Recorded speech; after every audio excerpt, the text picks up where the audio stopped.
Hey everyone, thanks so much for joining us on this podcast, Adventures of the Awakened Heart. My name is Julie Tara, and if you want to learn more about me, you can look at the links below. I'll include them in the description.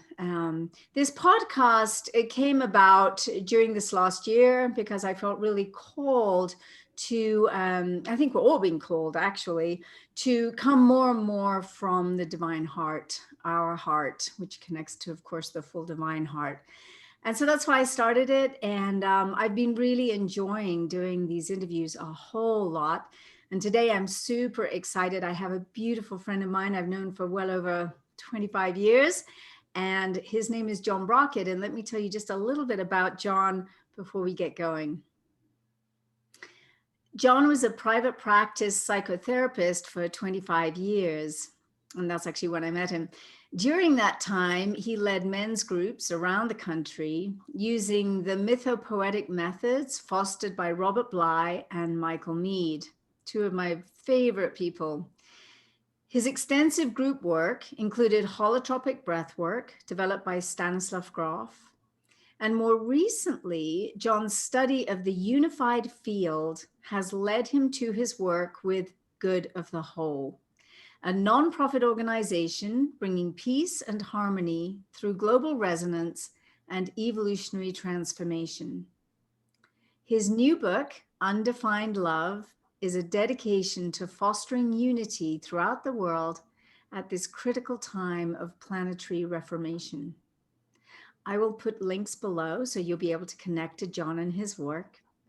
So, hey, John, I am absolutely thrilled. I can't wait to have this hour with you or so. Thanks for being here. Well, thank you, Julie. It's a pleasure, and love the work that you're doing. Love the work that Gaia is doing, and glad to be part of our conversation. It's wonderful. It's kind of those meant to be things. And we've been friends for, I was trying to think actually at least 25 years, probably 30 years.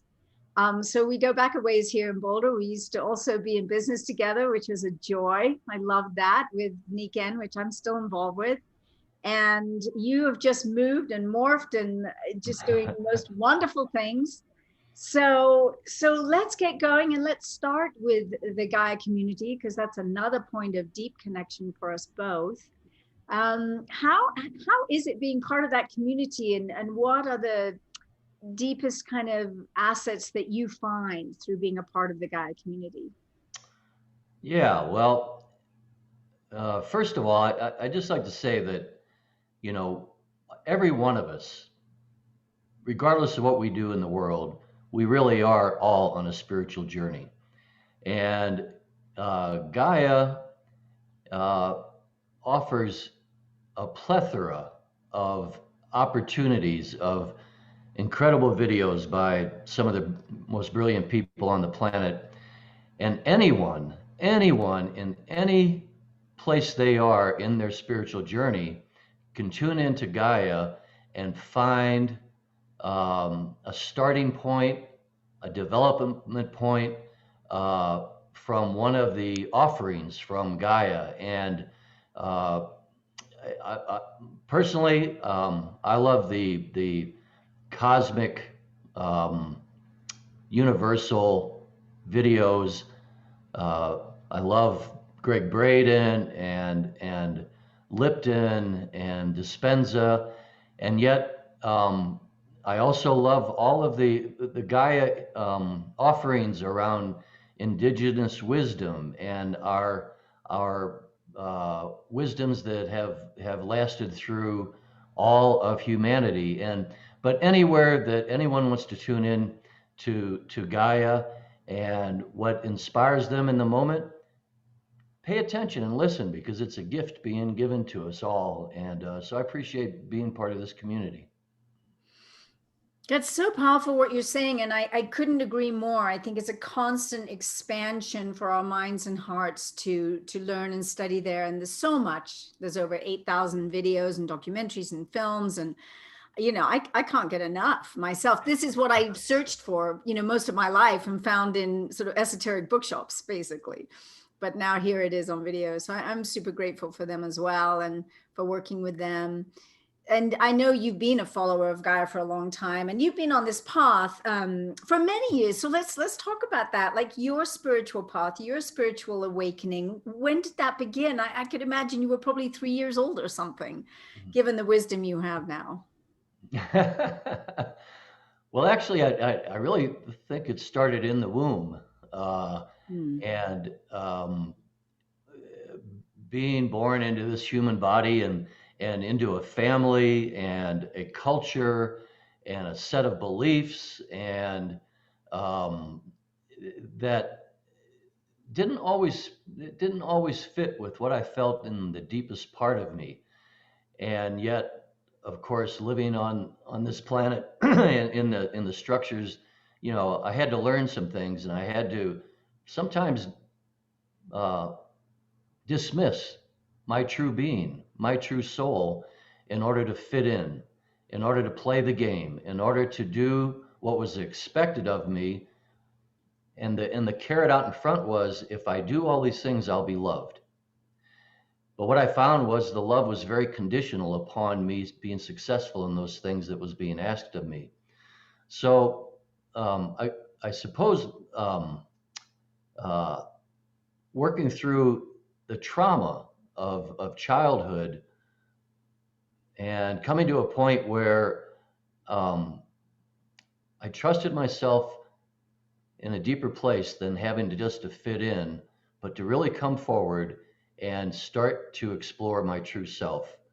And that really happened probably at age 8 or 9, and then developed, of course, more with the work and the inspiration of others that are on this spiritual path. And so it's been a lifelong journey.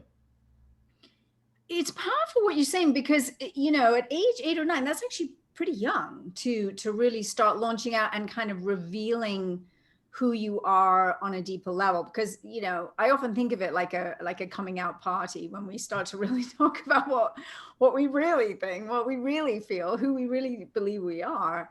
And I've been talking to quite a few people lately about childhood trauma and how we kind of cut off parts of ourselves to fit in. So what you're speaking to here is very relevant to what I've been talking with a lot of people about lately, and looking at my own life, and being English and like, don't kind of rock the boat sort of thing.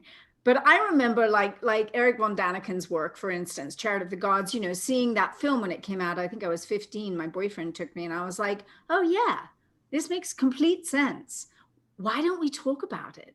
But I don't remember talking about it with my family or friends. So that's always an interesting, because I remember the thought, why don't we all talk about it? But did I talk about it? No, I don't think I did. I wasn't going to Yeah. risk being told that I was, completely a lunatic or something. Yeah, I think one of the things for me was, I grew up with the classic Western masculine model. Although my dad was very abusive, um, and yet when I allowed myself to cry, I think, and that's when it was 8 or 9, at not only the brutality I was feeling, but also that inner sense of um, this pain inside is also very informative. And with those tears, I started asking questions because I was pretty sure that I was not going to get the answers that I needed from my environment, from my family, from where I grew up.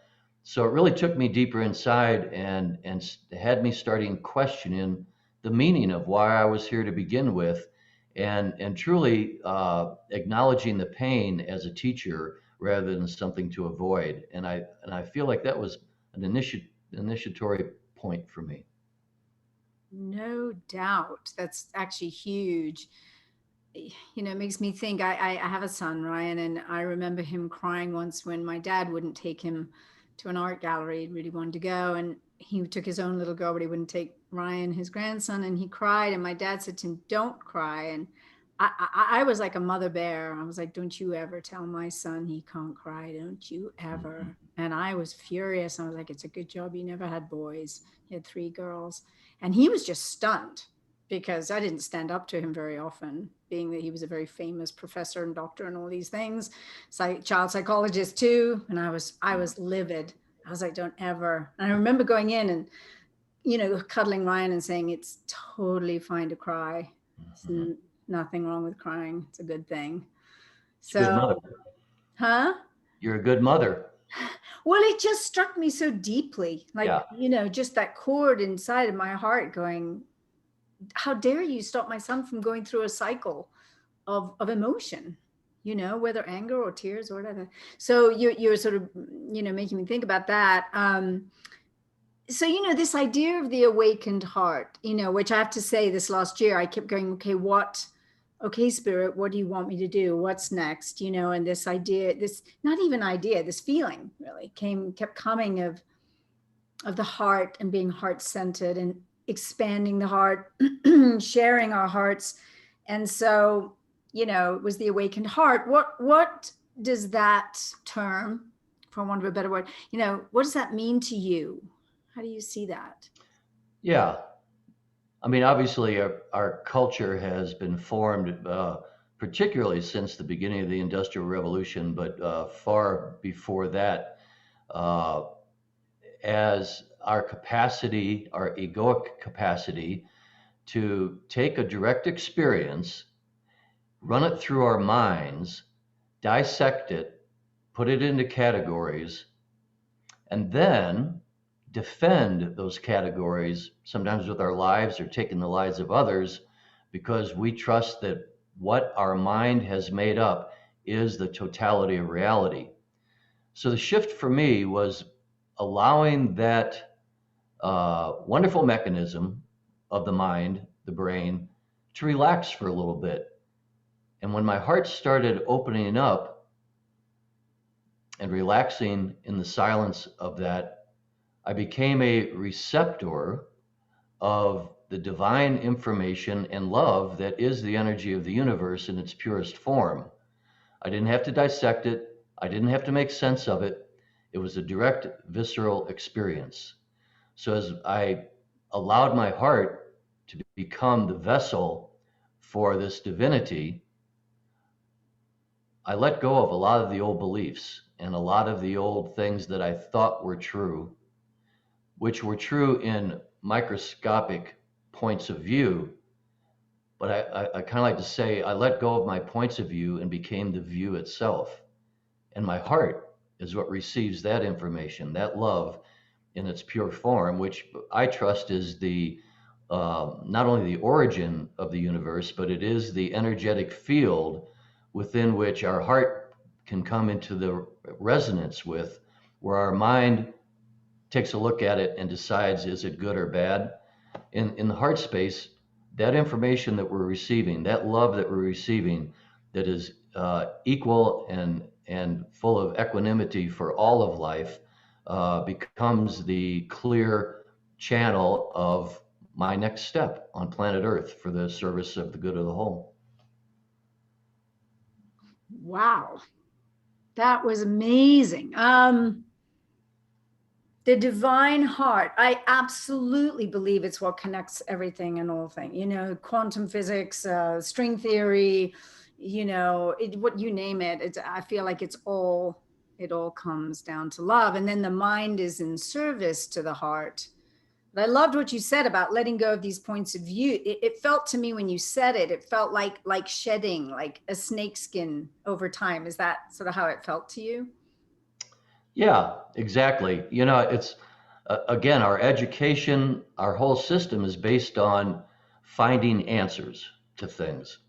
And we are complimented and seen as success if we come up with the correct answer. And yet, any answer that I've ever come up with is a limitation in a sense, because then a whole another structure is built around that answer. So, what I've really learned and offer and share is that the real brilliance of being part of life on this planet and in our universe is to keep opening the heart to the bigger questions. Stay in the question. If I define it, I limit it. if I stay in the question, the big question of the beauty and magnificence and the magic of this universe, the information that comes to me doesn't have to be deciphered. It is simply the path toward wholeness.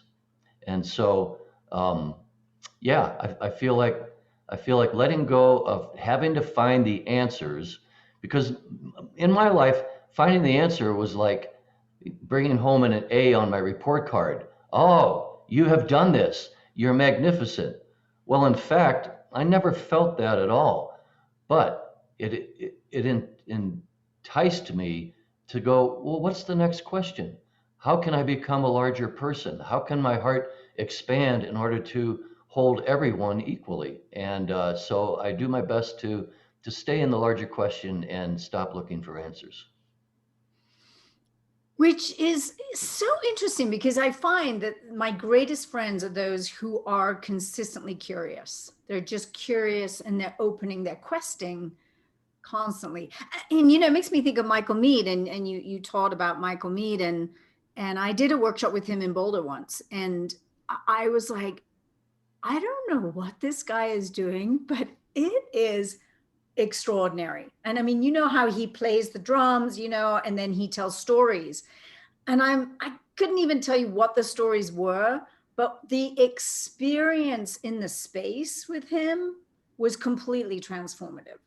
I will never forget it. And I follow him now on Facebook and so forth, and got his book, Fate and Destiny, and Mhm. delved into that. And um, I don't know why it's just coming up for me, to touch on him for a second. He's Well, I one mean, of your mentors. yeah, the thing Michael Mead does so well, and numerous others, obviously, is to bring us into the direct experience of the energy field itself. And it's like good poetry or good music. It's really that space between the notes, between the words, that carries the message through. And Michael Mead, with his drumming and his storytelling, um, I never remembered the words that much, but the direct experience of the visceral sensation of this magic that was coming through is what influenced me the most. That right on. That's just ringing a bingo kind of bell for me. It's the same with like David White. I went and worked with him for a couple of weeks, and again, it wasn't really the poem that he was speaking, it was the what he was creating and making space for in the experience. So you're correct. It's like it allows us to come in and have a direct experience that is, I'll say, mind blowing, heart blowing. I remember one time with him in Ireland, and I said, I thought, I don't know what's going on. And I got up and I went to the bathroom and I just started bawling and I couldn't stop. I could not Mhm. stop. And Right. I didn't know why, other than it was sort of linked to my dad dying and something like that. But it was just, he created a portal, is what he did. Yeah, exactly.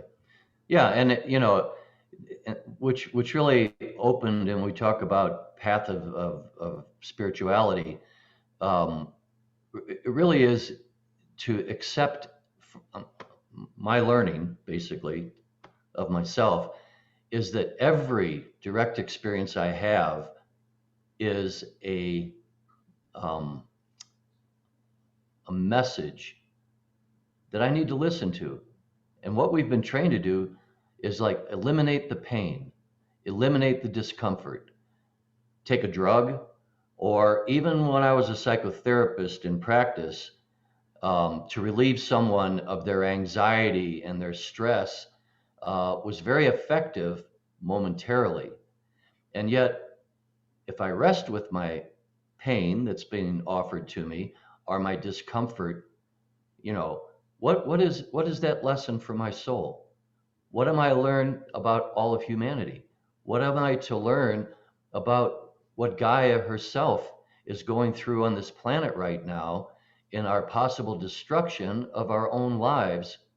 And to take that inside and not to cover it up, not to mask it over with a drug or with a religion or whatever it might be, but to just ask myself the question, what am I being informed here? Because I trust that everything that comes through us and to us from the universe is in the energy of love itself. It's just how we interpret it. And I don't want to interpret it anymore. I would rather have the direct information coming to me and know that it's for the good of my soul and the souls of all of us, including our planet. Yes.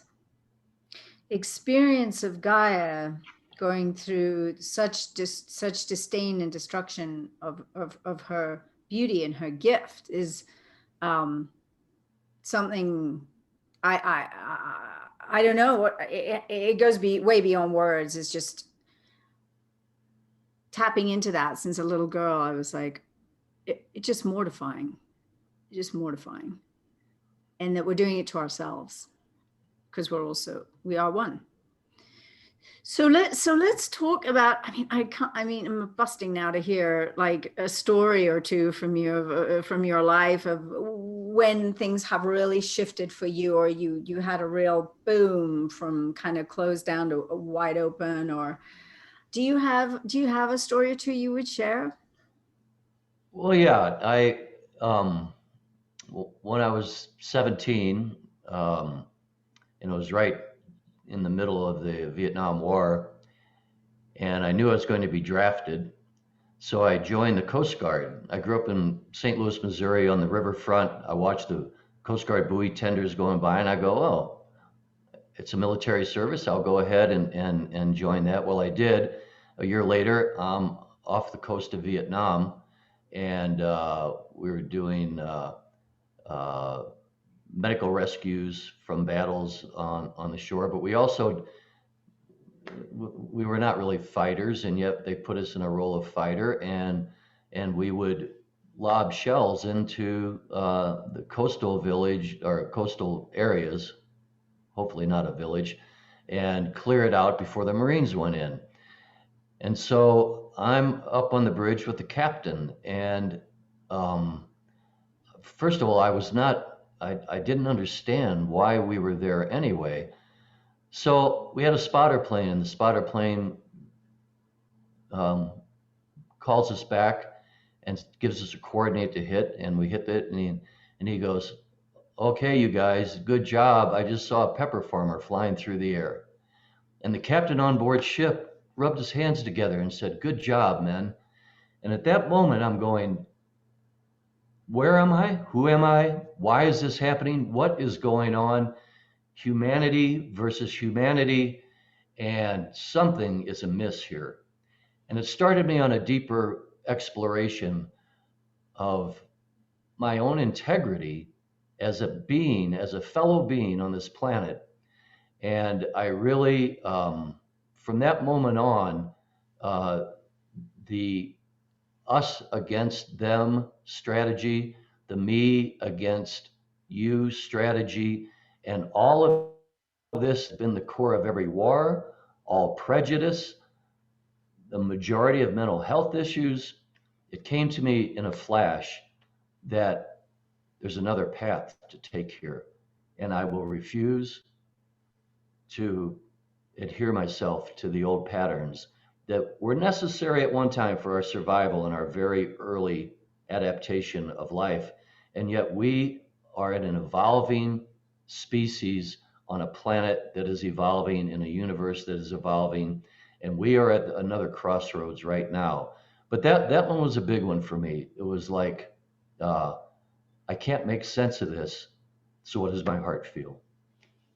Yeah, I couldn't imagine what it must be like, but there must have been this just complete, like, I cannot participate in this Exactly. destruction Yeah. anymore.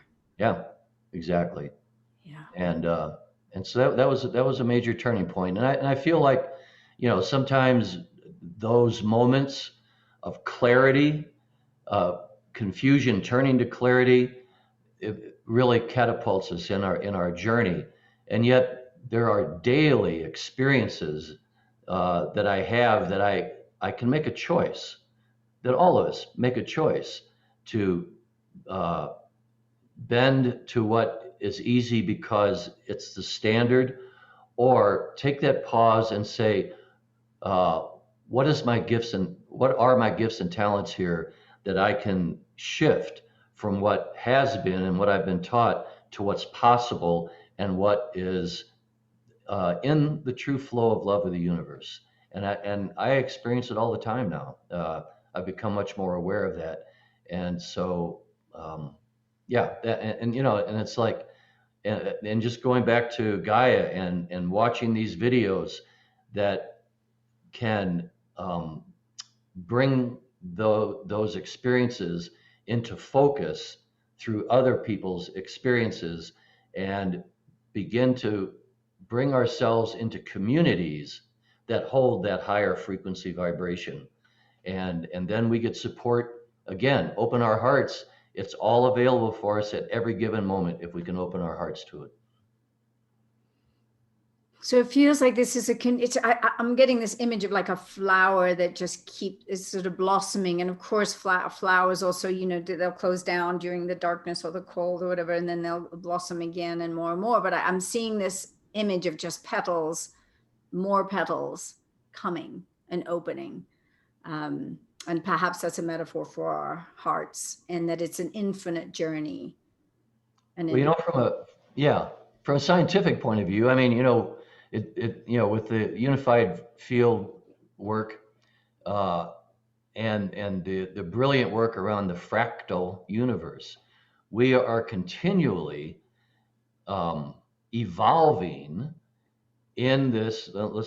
We could call it petals opening and opening, but this fractal universe, we are all part of that, and therefore, that's what really helped me along the way was to know that whomever a person is on this planet, whatever path they're on, whether it's enlightened or not, whether they're caught into a destructive dynamic, it is still part of the evolving universe, the evolving beingness that we all share.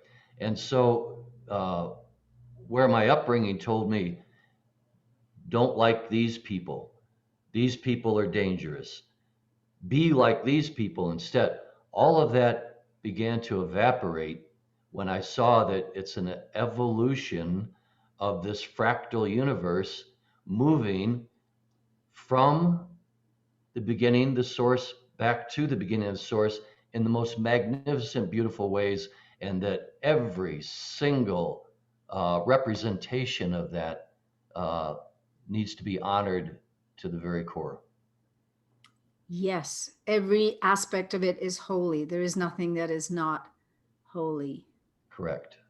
It's so easy, though, to look at the external world, the illusion, and say, whoa, you know, what's going on over there? That's scary or nefarious, or I don't subscribe. But what I hear you saying is that there's a constant unfoldment of divinity happening, no matter what it might be looking like to our limited mental viewpoint, if you like. That is correct.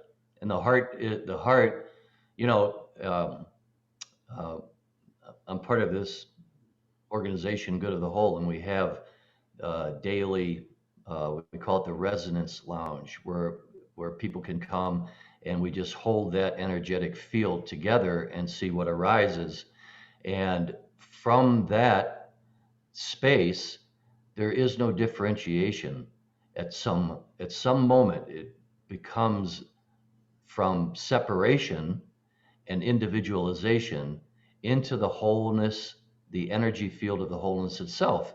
And so then my points of view or what I think or what disturbs me on the outside becomes my greatest teacher because it's an unhealed part of me inside still, the shadow part of me that is being represented on the outside that I can either come up against, which kind of keeps it in its place inside of me, or I can allow myself to do my own personal healing. And then that energy field vibrates out in a fractal universe that has the capacity to heal those things that are in a painful or destructive place. So when we have an internal breakthrough, that breakthrough can affect everything, right? Exactly. Like we had this big tragedy happen in Boulder recently with the shooting. And for a few days, I was just so stunned. And then I finally wrote a poem about it. And what I kept thinking of was the man who was like, it's so easy to say, oh, what an evil man, or what, bad man, or whatever. But when you heard the stories that he was bullied as a child constantly, that he locked himself down in his basement a lot, that he was afraid things were chasing him and so forth. And I was like, had he just had some help, had he just had a warm hand to hold, someone to help guide him through what was happening, perhaps it would have never gone into that direction. And I used to lock myself in my room for hours as a little girl because I was scared of things and didn't feel like I belonged here, and so on and so forth. And so there's always that part of me is like, but for the grace of God go I. And so the poem ended up being kind of really wanted to be inclusive of him in all of that, and not just kind of put him as an outcast, and it was very difficult to do it in a way. And then it wasn't. And then I put it out, and then people said, wow, when I listened to it, it allowed me to cry for the first time since this had happened. And I heard that a lot. And I also started to cry as I was writing the poem. So I was like, okay, something's really happening here. Something's really breaking loose from this icy place of disbelief. And like, I can't believe that happened in our little quiet town of Boulder. It's so safe here. It's where I brought my children to grow up because it's so safe, and the tenet of it, was, we're beautiful and we're broken. And ultimately we're beautiful. And I kept thinking of this man thinking, well, he's going to get it at some point that we're all one. It could be this lifetime, it could be in 5 lifetimes, I don't know. But at some point he's gonna also awaken to the truth of things. So how can I just hate him or throw him out of my Yeah, world? yeah. I had a similar experience. I again asking the question, what if that morning before that tragedy happened, one person would have reached out to him and made contact with his heart space? Yes. It may have made not a difference, or it may have made a difference. And yet, that's why I implore myself and every person that I come into contact with, make one contact a day. Make an offering of love to somebody that you may know or not know, and watch the miracles happen from that. And who knows? It, this man probably did not feel love for a long time from anybody, possibly because he just closed himself up and kept himself away from even the possibility because of earlier damage. But what if one person had made contact and a shift can happen? And I trust. I've kind of changed my language from beliefs. Beliefs I can get stuck in, but trusting this larger wholeness. Reach out for that from your heart one time a day, and just think if everybody on the planet did that, what a shift it could make. So that was just my story about that poor guy, and of course all the innocent people that were affected by that one act. Of course. Of course. So, didn't know we were going to go there. That's a big and powerful topic. So, I feel like there's another story that I want to hear about your life, about some transformative thing before we move on, because then I want to ask you more about where you think we're going. And Okay. is there something that, if it doesn't surface, then it's not there to be said. Well, I mean, here's what services. I didn't plan on saying this, but I will when it's talking about reaching out with the heart, and wanting to be loved. And um, when I have entered into relationships in the past, I'm not, thanks, I'm not there like that anymore, but my motivations for being connected to someone uh, at the core was really not about the love that we're speaking about. It wasn't really about it was the longing to be connected in the heart space, but it came with all of these um, limitations, all of these past belief structures what I'd been taught, what I didn't have as a child. It was really based on I'm lacking something and I want someone else to fulfill that space for me. And I just have to trust that a lot of my relationships were based on that false information that I had developed for a basic core longing desire for love. And then I met this man uh, that I instantly had a connection with, and he spoke the same language. He talked about his pain. I talked about my pain, and he became a very dear friend. And I realized that my relationship with women had been my main um, motivation for wanting to be whole. And then I realized I was putting a great burden. No wonder my relationships were falling apart because the core of what it was, and I had an instantaneous realization from a friendship with a man around my heart space that I'd always put on women to fulfill. And um, in this book I'm writing right now, one the classic model for book writing in America is The Hero's Journey, Joseph Campbell's work, and it is about overcoming and struggling and moving through all the dynamics in order to reach a goal, basically. And I feel like men in our country have lived by that. But there's another model that's surfaced that I'm using as my format, and it's called the Virgin's Promise.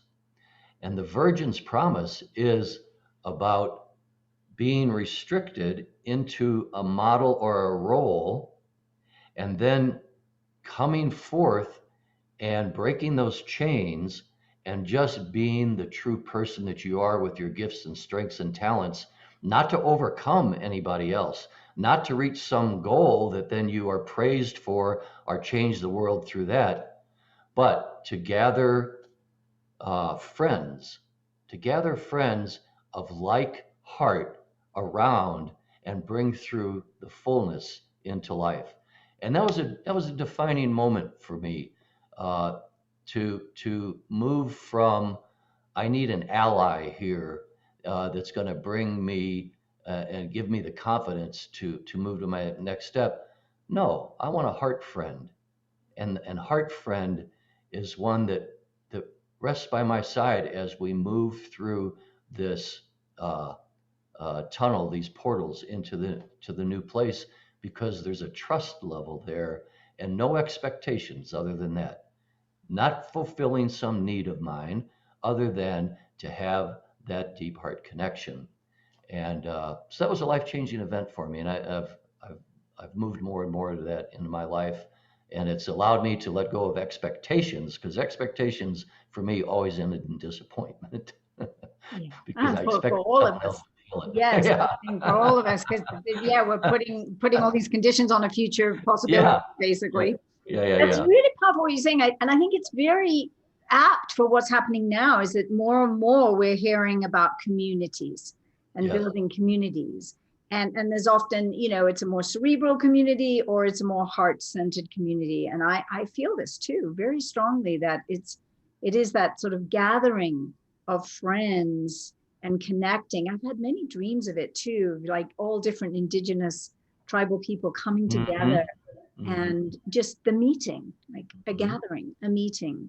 And I feel like that's what's sort of happening right now through this whole time of unusual falling apart of so many things that we've been used to and trained into and trained into, that it's all falling away, so that something very new is coming. Let's just talk about that. What do you see for your heart vision for our world? Where are we going? What do you think's happening? yeah. Uh, there's a uh,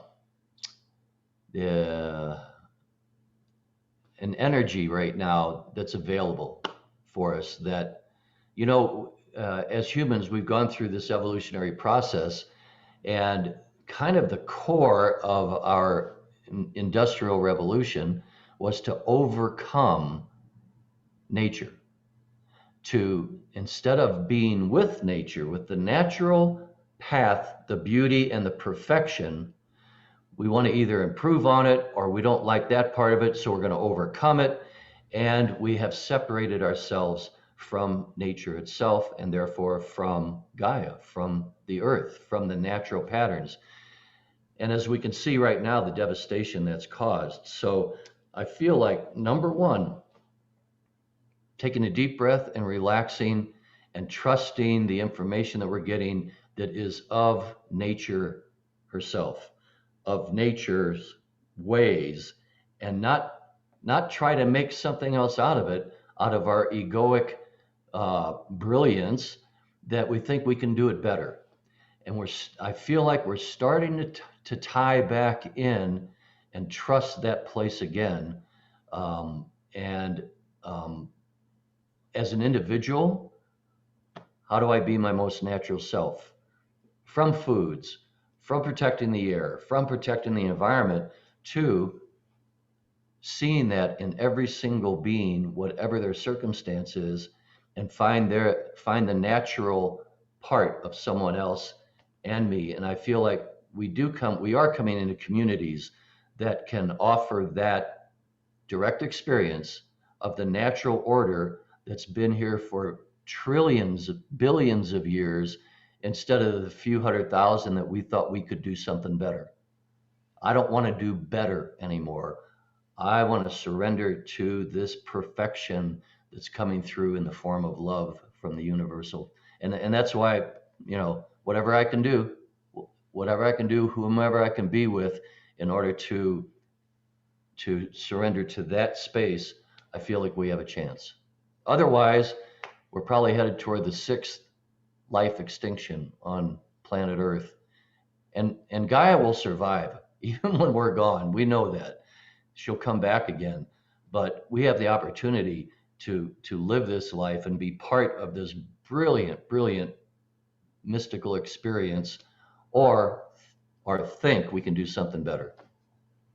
Yes, yes, yes, absolutely. And this crazy notion that we can do better than nature, or is so bizarre, because we are nature. We are nature. So if we're putting it out there and projecting it onto the natural world, it's just a projection of what we think is not okay with us.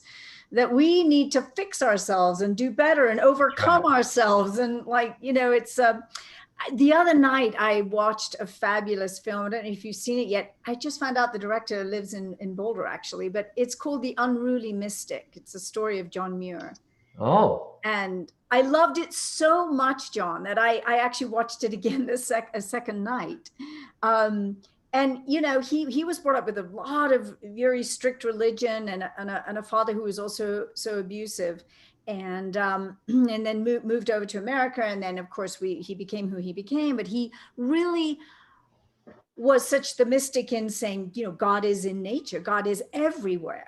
And in the wild parts, the wilderness is where you feel it the most, is where it's unadulterated perfection.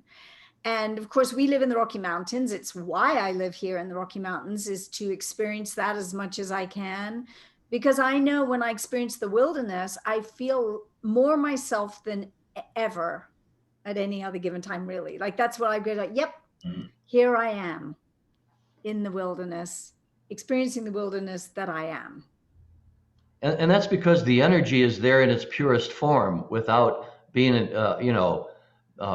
masked by someone's thought around, well, let's take this and make something out of it that is going to sell. That's where this rampant consumerism has been such a devastating piece, is because, instead of allowing nature to simply rise through us and bring us to this brilliant place of equanimity, we've taken it for some other gain that has taken us away from that natural peace. But in the wilderness, in the woods, even, and we can do that also, Julie, in moments of silence. If we silence the mind, if we silence the strifes and troubles that are kind of manufactured in a sense, we have that nature at the core of us, and we can reach it inside and then share that out into the world. Yes. So in your work now, with the evolution of your life's experiences, what are you what are you doing? What is it looking like? This for the good of the whole. Say more about that. Okay, well, it's basically the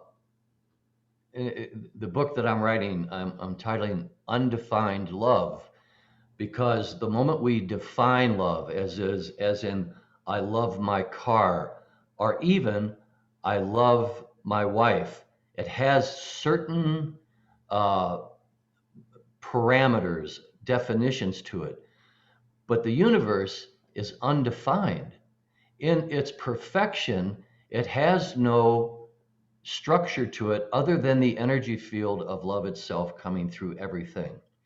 And so, therefore, uh, we kind of call it the resonant field. When are we in resonance with each other? When is our heart resonant with that perfection vibration, that higher level before we, excuse my language, bastardize it? And how do we find and share that resonance with each other so that our next step, our next action is in alignment with that unified resonant love of the universe instead of the stuff that we've made up.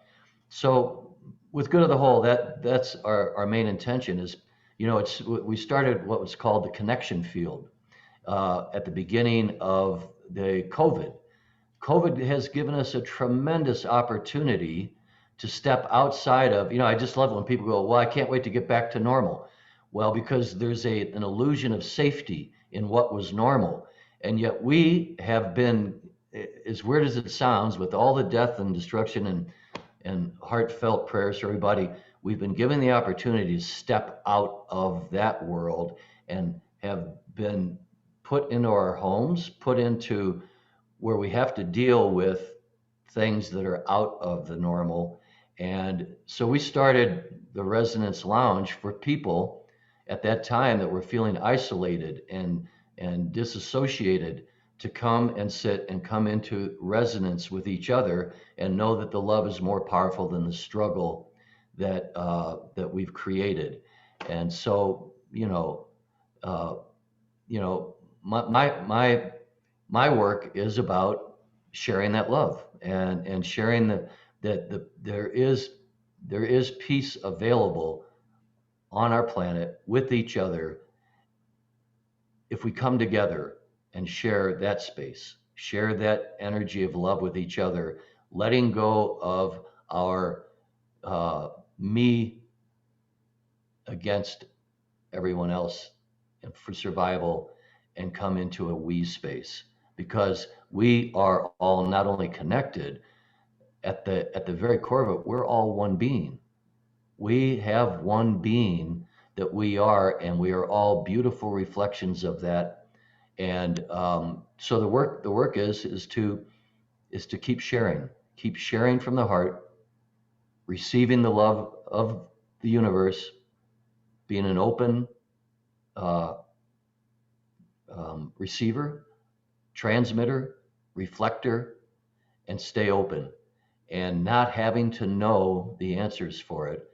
But there are so many people that are in so much pain, but there's also this light at the end of the tunnel that's coming toward us that's saying, it's kind of like, it's your choice, folks, how you want to operate in this world for yourselves and each other. And my message to myself is, I really want to do it together, not by myself.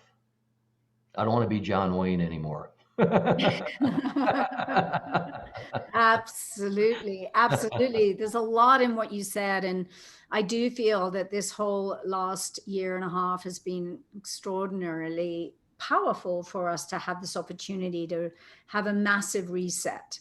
And Yeah. I personally don't think there's any going back. And I don't think we really want to go back. We want to evolve and want to move forward in a better way. And so there are, even though we're using Zoom, like even right now, is like there's been such a coming together in so many ways, so many people coming in and being more real and vulnerable and shedding what they thought the great life looked like, Yeah, exactly. And, Yeah. and one last thing with that, if all else fails, um, and when I feel like I just can't go another step, I don't know what to do or whatever, I take one moment and allow my heart to open to gratitude, to be grateful for simply being able to take my next breath. I mean, what an amazing, magical experience we have of being on this beautiful blue rock in the middle of trillions and trillions of other bodies that do not have what we have. And why were we gifted to be here? Each one of us to come here. And so, we're all going to pass from this place at some point, but to just take a moment and be grateful that we are having this experience, regardless of what it looks like, makes an amazing difference. I think that's very powerful. In fact, I was going to ask you if there was some golden nugget you would share with everyone, and I sort of feel like that's probably it. Although you might have another, but I agree with you. And I don't know if it's the longer that you live on the planet or whatever, but I do feel that like every day, like just wow, thank you. Yeah. I'm warm. Thank you. I have food. Thank you. I have a nice bed to sleep in at night. Just the thank you. I can walk out and the sun is shining or it's raining. Like yesterday rained all day and I loved it. I was like, thank you for the rain. It's going to be good for my body. Amazing. It's So all amazing. it's all amazing. It is all a miracle, really. It is all a miracle. And so, if I had one other thing to say, um,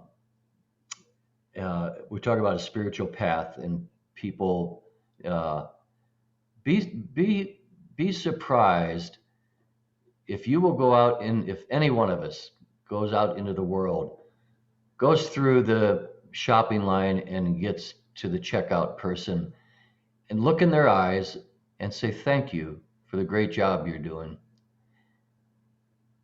and watch the magic and the miracle happen for yourself, for that person, and then that vibration goes out. It just takes one time a day, even. And so, we all have practices, right? We practice meditating, we practice a lot of things, or we practice being who we've always been and we're not going to change. I just implore everyone, make one change in another person's life just by connecting with them in a heart way, whatever that shows up, and be aware of how much that can make a difference. I love that, John. And I feel that way about you right now. Like just I feel so grateful to know you, to have known you for so long, to love Oh, you the way I do and be loved by you because I know you yes, love me also. I do. Yes. I And do. just for this time, like it's so magical. And I know we could talk for another hour, Yeah, I two, know, 3, right? 5, 10, you know. So it's exciting. We have to go have dinner soon. I'd love to do that with you. But just thank you so much for today and taking the time away from a very busy life. I know you have, and being with me and being with our listeners on this. And it's just a joy, a real joy, because you're helping set up the field as we speak, and I can feel it. I know it. I can feel it. So thank you to you for the Well, beauty of who you and are. thank you to you for your dedication, for um, your willingness and your spirit to bring that forth and to share with all of the listeners. You've dedicated your life to that, no matter what you've done. Like you said, I've known you for 30 years or whatever, and I've never seen you do anything that wasn't for this purpose of expanding the love on the planet. So thank you.